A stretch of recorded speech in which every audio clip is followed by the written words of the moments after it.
오늘서부터 히브리서 말씀을 우리가 함께 묵상하게 될 텐데, 이 말씀을 계속 묵상하고 날마다 우리가 말씀을 이렇게 접하면서 히브리서에 대한 대략적인 말씀들은 그렇게 조금씩 설명을 드릴 예정입니다. 하나님께서 히브리서를 통해서만 우리에게 하시는 말씀이 있겠다고 싶은데요, 그 중에서 우리가 첫 번째 들어가는 이 1절서부터 4절까지 말씀을 통해서 주님께서 이 전체에 우리가 오늘도 예수님이라고 말씀을 붙잡고 기도하게 될 때, 주님이 우리에게 허락하신 예수 그리스도 그 놀라운 은혜의 길에 대해서 우리가 개괄적인 주제로서의 방향을 같이 좀 붙잡고 기도하고 싶습니다. 하나님께서 우리에게 말씀하십니다. 하나님께서는 말씀하시는 하나님이십니다. 하나님이 갖고 계신 생각을 우리에게 알려주기를 즐거워하시고, 그리고 알기를 원하십니다. 그래서 우리 삶의 여러 가지 방법으로 말씀하셨고 직접 인도하기도 하셨습니다. 그래서 역사를 살펴보면, 그리고 성경을 살펴보면 역사 가운데 하나님께서 어떻게 우리들에게 자신의 인도하심을, 임재를, 영광을 드러내셨는지를 우리가 아주 많이 볼 수 있습니다. 성경의 몇 면에 볼 수 있는데, 그 나타나셨던 모습이 제각기 달랐습니다. 가장 일반적이고 가장 많이 등장했던 방법은 예언자들을 통해서 말씀하시는 거였습니다. 한 예언자가 뭐 수천 년 동안 이야기한 것은 당연히 아니고, 하나님께서 한 사람에게 당신의 메시지, 당신의 말씀, 당신의 뜻을 알려주시고, 그를 통하여서 세상을 향하여 사람들에게 선포하게 하셔서 주님의 말씀이 이렇다라고 알아듣도록 이야기하셨지요. 그래서 그 시기 그 상황마다 하나님께서는 사람을 세우셔서 그 사람을 통하여 하나님의 말씀을 주시고 알려주셨어요. 예언자들을 통하여서 이렇게 알려주신 경우가 많았다면, 그때마다 직업과 상황에 따른 예언자를 세우셔서 말씀하셨던 것이 많았다면, 의외로 또 전혀 다른 방법들도 있습니다. 하나님께서 불 가운데 나타나셔서 말씀을 걸어오시기도 하시고, 나귀가 갑자기 하나님의 어떤 통로가 되어서 말을 하기도 시작하고, 그 말을 통해서 그를 타고 가던 주인이 하나님의 음성을 또 알아듣게 되는 그런 통로로도 있게 되고, 뭐 다양한 방식으로 우리에게 말씀하시고 이끌어 가시지요. 저는 그래서 이것이 하나님의 언어다. 그래서 하나님께서 이게 말씀하시고 다양하게 이야기하시는데, 예수님이 우리가 하나님을 더 알아가는 방식이고, 하나님께서 당신의 모습과 성품을 보여주시기 위해서 완벽한 모범, 모델로 삼아주신 그분이 예수님이셔서, 예수님을 통해 하나님을 더 알고 하나님의 뜻을 알고 하나님의 마음을 생각할 수 있다는 면에서, 예수님이 우리에게 하나님께서 허락하신 소통의 방식, 대화의 방식, 혹은 주님께 통하는 방법이라고 그렇게 생각하고 붙잡게 되었습니다. 이 말씀을 듣고 첫 번째 우리가 같이 기도하고 싶은 것은, 하나님께서는 말씀하시는 하나님이시라는 것입니다. 오늘 우리가 여러분 기도할 때 이 말씀이 우리에게 얼마나 커다란 위로가 되는지 모릅니다.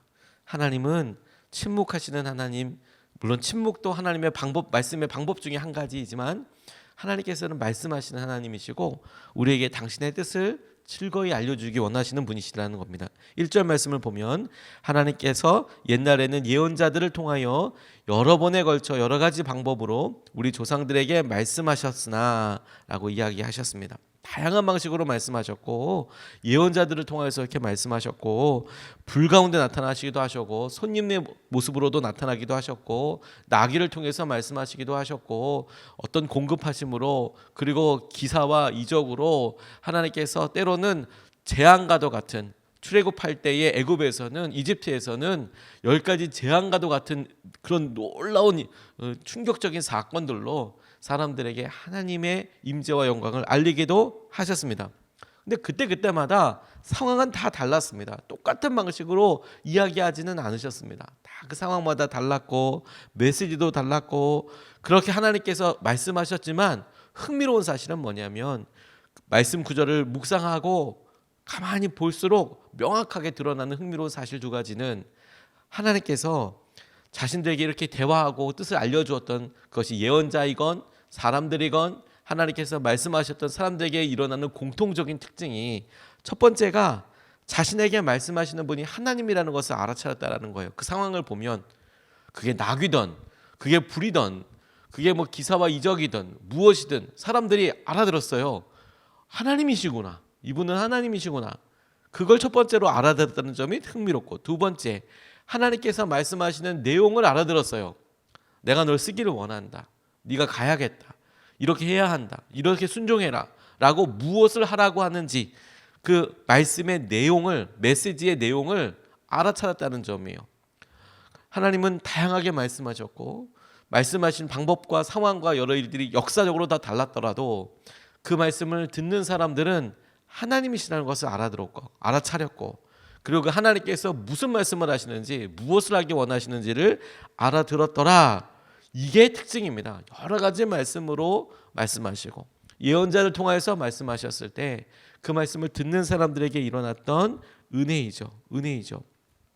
저는 오늘도 하나님은 당신의 뜻을 즐거이 우리에게 알리시기 원하신다고 믿습니다. 그것이 우리에게 기도할 때 큰 은혜이고 놀라운 의지할 바가 됩니다. 아무 이야기도 듣지 않으시고 반응하지 않으시는 그냥 그런 존재에게 이야기하는 것이 아니고, 하나님은 살아계신 분이시고 그 살아계신 하나님께서 우리의 기도를 오늘도 들으실 뿐만 아니라 반드시 응답하신 분이라는 거예요. 그냥 이렇게 못 알아들을 이런 말이 아니라, 그것이 우리의 마음의 음성이든 그것이 우리가 읽고 있는 말씀이든 우리가 사람들을 통해서건 하나님이시구나, 하나님이 우리에게 말씀하시는구나, 그렇게 우리가 알아차리게 해 주실 거라는 거예요.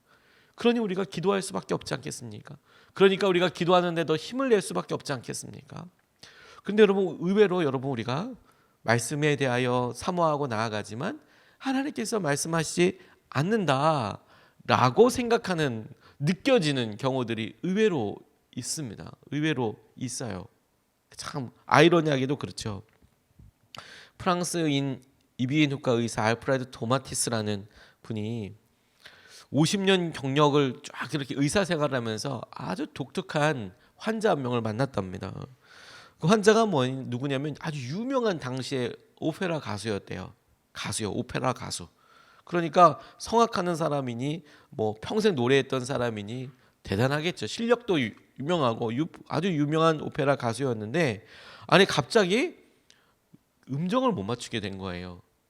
그러니까 처음서부터 음치여서 그 따라 부르는 걸 못 한다거나 악보를 못 본다거나 이런 사람이 아니고 아주 유명한 오페라 가수였는데 갑자기 음정을 못 잡기 시작하는 거예요. 그것도 그 성악가들이 아주 높은 고음역대를 낼 수 있는 분들이 있거든요. 혹은 아주 낮은 저음역대를 낼 수 있는 사람도 있거든요. 이 성대 구조에 따라서 아주 밑으로 내리는 뭐 베이스 같은 경우에는 보통 사람들은 잘 못 낼 만큼의 음을 내는 분들도 계시고, 또 높은 음을 낼 때는 뭐 도저히 뭐 일반적인 사람들은 내기 어려운 그런 음역대의 음을 아주 고음 목소리 혹은 아주 명확하게 내시는 분들이 있죠. 그렇죠? 성악가들이 이제 그런 일을, 자기 음역대가 있는데 근데 그 음역대 안에 음정을 못 잡는 거예요. 그러니까 뭐 훈련 연습 중에 아주 높은 음을 냈다든지 아주 낮은 음을 내면서 안 돼, 이거는 태생적으로, 이러면 이해가 가죠. 그 음역대는 소리가 안 나니까, 그분한테. 사람들마다 다른 거니까. 근데 그게 아니라 자기가 평소 때 즐겨 부르던 음역대의 음들을 못 잡는 거예요. 그러니까 이상한 거죠. 여러 이비인후과 전문의를 찾아다녔답니다. 그러니까 사람들도 잘 몰라서 처음에는 목에 이상이 있다고, 소리를 이렇게 내니까 목에 이상이 있다고 이렇게 진단을 내렸는데, 이 토마티스라는 사람의 진단은 달랐답니다. 그게 뭐냐, 이 음량 측정기로 이렇게 측정을 해 보니까 평소 때 오페라 가수들이 1m 거리 안에, 저희 여기 안에 이동 한 1m 거리 안에서 순간적으로 140데시벨의 음파를 낼 수 있다는 것을 알았대요. 순간적으로 140데시벨 소리를 짧게라도 이렇게 확 낼 수 있다는 얘기를 알았는데, 그 소리가 얼마만큼 되는 거냐? 이게 항공모함에서 이륙하는 제트기 그 소리보다 조금 더 큰 소리래요. 항공모함에서 바로 가까이 있지 않겠습니까? 그 제트기가 확 소리를 내서 날아가는데 그 소리보다도 조금 더 큰 소리를 사람이 1m 안에서 순간적으로 이렇게 소리를 낼 때 이 두개골 안에서는 그거보다 더 크게 소리가 들린다는 거예요. 순간적으로 140을 140데시벨 이상으로. 그러다 보니까 두개골 안에서 이게 막 울리고 그러다 보니까 자기 목소리 때문에 청력을 잃어버린 거예요. 자기 목소리를 크게 내다 보니까 이분이 직업적으로 사람들한테 저 끝에 있는 사람들까지 소리를 들리게 하려고 하다 보니까 발성에 신경을 쓰고 소리를 크게 내고 그리고 배에 힘을 주고 쭉쭉 소리를 빼다 보니까 자기 청력이 이제 멀어버리게 된 거예요.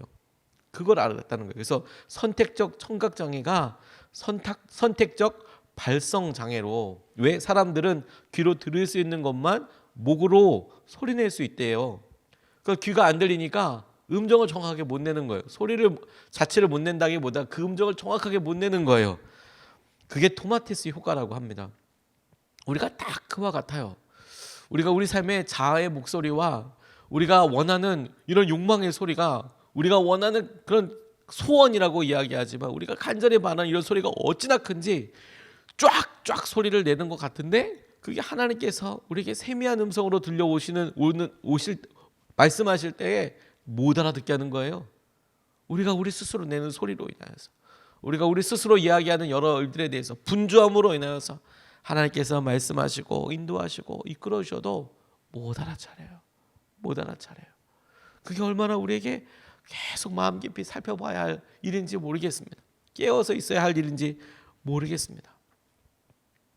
두 번째로 우리가 살펴보고 싶은 것은 하나님이 선택하신 유일한 소통 방식이 예수님이에요. 조금 어려운 표현을 쓰긴 했지만 이것보다 이렇게 묵상하면서 더 좋은 표현이 있을까 싶어요. 하나님께서 선택하셨고 그 선택하신 소통하기 위한 분으로 예수님을 세우셨지만, 제가 소통 방식이라고 이야기한 이유가 있습니다. 2절로 4절까지 말씀을 보면 이 마지막 날에는 이들을 통하여 우리에게 말씀하셨습니다. 이들이라 말씀하시는 것은 앞서 말했던 예언자들 그리고 여러 다른 방법들. 하나님께서는 이 아들을 만물의 상속자로 세우셨습니다. 그를 통하여 온 세상을 지으신 것입니다. 그는 하나님의 영광의 광채시요 하나님의 본체대로의 모습이십니다. 우리가 앞서 고린도후서에서 봤듯이 그리스도의 얼굴에 나타난 하나님의 영광을 알아보는 빛이 우리 가운데 비쳤다고 한 것처럼 예수님을 통해서 하나님을 알아보게 되는 거예요. 똑같은 의미로 하나님의 영광의 광채시요 하나님의 본체대로의 모습이십니다. 예수님이 그렇다는 거예요. 그리고 그는 자기의 능력 있는 말씀으로 만물을 보존하시는 분이십니다. 그는 죄를 깨끗하게 하시고서 높은 곳에 계신 존엄하신 분의 오른쪽에 앉으셨습니다. 예수님이 그렇다는 겁니다. 4절, 예수님은 천사들보다도 훨씬 더 높게 되셨으니 천사들보다 더 빼어난 이름을 물려받으신 것입니다 라고 예수님에 대해서 설명하고 있습니다. 예수님은 하나님의 영광의 광채시요 하나님의 본체대로의 모습입니다. 하나님께서 우상 만들지 말라고 하셨어요. 우상 만들지 말라고. 왜냐하면 우리가 뭔가 의지하고 보이는 것 즐겨 하거든요. 히스기야가 자기의 삶에 있어서 하나님을 경험하고 그가 첫 번째로 산당을 부시고 하나님만을 섬겨야 한다고 이야기할 때 충격적인 그런 것 하나가 발견되는데, 느후스단이라는 게 발견이 됩니다. 그게 뭐냐면 구리뱀이에요. 구리뱀. 웬 뜬금없이 구리뱀이냐라고 싶지만 민수기에 보면 땅으로 인하여서 이스라엘 백성들이 불평하고 원망합니다. 왜 돌아가냐? 왜 이렇게 힘드냐? 막 이런 이야기를 했더니 하나님께서 이스라엘 백성들에게 불뱀을 보내세요. 이 불뱀으로 사람들이 물려서 죽어나갈 때 모세가 기도합니다. 살려달라고 기도합니다. 그때 하나님께서 짱대에 구리뱀을 이렇게 달아서 그거 봐라, 쳐다보면 살겠다라고 해서 그 말씀에 순종을 해서 이스라엘 백성들이 살아요. 그 느후스단이 뭐냐면 그 모세가 이렇게 나와서 할 때 그 구리뱀의 장대에다가 구리뱀 이렇게 매달아 놓은 것을 히스기야 때까지 그걸 들고 믿었다는 거예요. 그 장대가 느후스단이라고 불렀다는 거예요. 그 구리뱀을. 징글징글하죠. 징글징글합니다. 모세 때부터 히스기야 때까지면 이게 몇천 년이잖아요. 근데 그걸 막 믿고 그걸 보고 했다는 거예요. 그걸 하나님이라고 믿고 했다는 거예요. 하나님이라고. 우리는 뭐 이렇게 있으면 그거 만들기 정말 좋아합니다. 하나님 우상 만들지 말라고 하셨어요. 그런데 하나님께서 유일하게 당신의 성품과 당신의 형상과 당신의 모든 것을 드러내신 그런 분이 역사적으로 딱 한 분 계시다는 거예요. 딱 한 분. 그게 예수님이에요. 예수님. 그분이 예수님이세요. 하나님의 아들이라고 표현하신 그 의미, 그 영광을 드러냈다는 표현은 예수님을 알기 원한다, 하나님을 알기 원한다면 예수님을 보아라. 하나님께로 나아가기 원한다면 예수님을 보아라. 하나님께서 주실 말씀을 알고 싶다면 예수님이 어떻게 사셨는지를 보아라. 예수님 가운데 나타난 하나님의 영광과 은혜를 보아라. 그게 하나님이시다. 하나님께서 이 세상에 대해서 어떤 마음을 갖고 계시고, 하나님이 예수님을 통하여서 이 세상에 대해 어떤 대가를 치르셨고, 그분이 어떤 말씀을 하셨고 어떻게 하기 원하셨는지를 살펴보아라. 그렇게 허락하신 분이 예수님이세요. 그래서 마지막 때에 알려주신 여러 상황과 형편들 잘 알죠. 그런데 주님께서 우리에게 예수님을 통하여서 주님께서 분명한 모범과 모델을 보여주셨어요. 그래서 사람들마다 성경을 보고 상황이 다 다릅니다. 그래서 어떤 사람들은 과거에 경험했던 그 방법으로 어떤 영적인 느우스한 같이 그때 이렇게 했으니까 지금도 이렇게 하면 되겠지라고 그거 계속 믿는 사람들도 왜 없겠습니까? 그런데 주님은 거기에 매여 있지 않고 예수님을 보라, 예수님을 보라. 그래서 우리가 지금도 하나님의 뜻을 알기 원한다면 그러면 그 대답과 그 상황을 어디서 찾아야 하느냐? 예수님에게서 찾아야 한다는 거예요. 그런 의미에서 저는 하나님께서 이 세상의 여러 오해와 편견과 상황들 가운데 선택하셔서 마침내 주님께서 놀라운 구원의 계획을 이루시기 위해서 선택하셔서 우리에게 보여주시고, 이것이다, 나를 믿고 따른다는 것은 이것이고 내 뜻과 내 의지는 이것이다라고 보여주신 그분이 예수님이시고, 그 예수님을 통하여 십자가를 통하여 하나님께로 나아갈 수 있으니 하나님과 소통할 수 있고 하나님께 우리의 상황을 알려드릴 수 있고, 그래서 우리가 예수님의 이름으로 기도하고 뿐만 아니라 하나님의 뜻을 우리가 예수님의 삶을 통해서 알 수 있으니 그것이 소통 방식이 되는 것이죠. 예수님을 통하여 하나님께로 나아가고 하나님께서 예수님을 통하여 우리에게 당신의 뜻을 알려주시고, 하나님이 우리에게 예수 그리스도를 주셨어요. 다른 방법은 없습니다. 사도행전 4장 12절 말씀에 보면 이 예수 밖에는 다른 아무에게도 구원은 없습니다. 사람들에게 주신 이름 가운데 우리가 의지하여 구원을 얻어야 할 이름은 하늘 아래에 이 이름밖에 다른 이름이 없습니다 라고 나와 있어요. 아멘이죠, 아멘이죠. 다른 이름은 우리에게 없습니다. 우리가 이 40일 동안 이것을 의지하려고 합니다. 하나님께서 예수님을 통하여서 드러내셨던 하나님의 영광을 우리가 들어서 잘 알고 있죠, 다른 사람들에게서. 그런데 실제로 우리가 이 40일 동안, 그래서 오늘도 우리가 예수님을 의지하고 오늘도 예수님 가운데 어떤 하나님의 은혜와 하나님의 성품과 하나님의 역사하심이 드러나는지를 우리가 같이 살펴보고, 그래서 그 예수님을 오늘도 우리가 의지하고 그 일이 주님께서 우리의 상황을 넘어서게 하시고 우리의 어려움을 돌파하게 하시고 2022년도 하나님께서 예수님을 통하여 주신 놀라운 은혜와 역사하심이 우리 가운데 유일한 기준이 되고, 그 예수님이 우리의 삶을 완전히 다스리시고 그 예수님으로 인하여서 우리가 채우지 못했던 영역들을 채우게 되고 벗어날 수 없을 것 같던 굴레들과 죄의 한계들을 넘어서게 되고, 그 예수님을 오늘도 의지해서 우리가 주님께서 우리로 돌파하게 하시고 이기게 하시는 은혜를 우리가 함께 붙잡을 수 있으면 좋겠습니다. 두 가지 말씀을 같이 첫 번째로 나눴습니다. 첫 번째, 하나님은 말씀하시는 하나님이십니다. 기대하십시오. 하나님은 말씀하시는 하나님이십니다. 당신의 뜻을 즐거이 우리에게 알리기 원하시고 우리에게 인도하기를 원하시는 분이십니다. 두 번째, 하나님이 선택하셔서 우리에게 주신 유일한 소통 방식, 우리에게 주님께서 당신을 보여주신 놀라운 은혜의 통로로 예수님을 허락하셨습니다. 우리가 오늘도 그 예수님 안에서 우리 자신이 발견되고 그 예수님을 누리게 되기를 원합니다. 이것을 붙잡고 두 번 나눠서 같이 기도하기를 원합니다. 첫 번째, 하나님은 말씀하시는 하나님이시니 하나님의 말씀을 알아차리게 하시고 하나님 그 말씀에 순종하게 하여 주십시오. 우리가 우리 목소리가 너무 커서 우리가 선택적 발상 장애처럼 청각이 막 어렵고 힘들고 이런 거 아닌지 점검해 보게 됩니다. 하나님 말씀을 우리가 알아차리고 깨닫게 해주십시오. 그리고 순종하게 해주십시오. 그래서 주의 말씀을 누리게 해주십시오. 우리가 첫 번째로 그렇게 함께 같이 기도하겠습니다.